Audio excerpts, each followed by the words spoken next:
গল্প হচ্ছে বাছা? হ্যাঁ, না স্যার, গল্প করিনি স্যার। পড়া হয়েছে?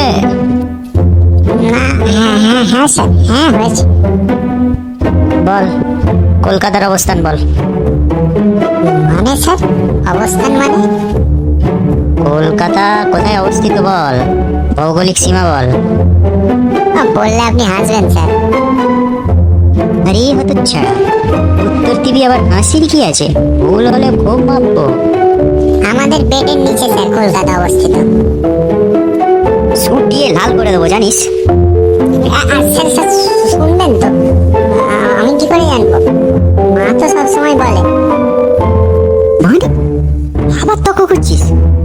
বাড়িওয়ালা যখনই ভাড়া চাইতে আসে মা খালি বলে বাবা বাবা কলকাতায় গেছে, কলকাতায় গেছে। আমি তো দেখি বাবা বাবা খাটের তলায় বসে আছে। তাহলে আপনি বলুন, কলকাতা কোথায় অবস্থিত? খাটের তলায় হলো না? কাদেরকে পড়াচ্ছি আমি? হাই ভগবান,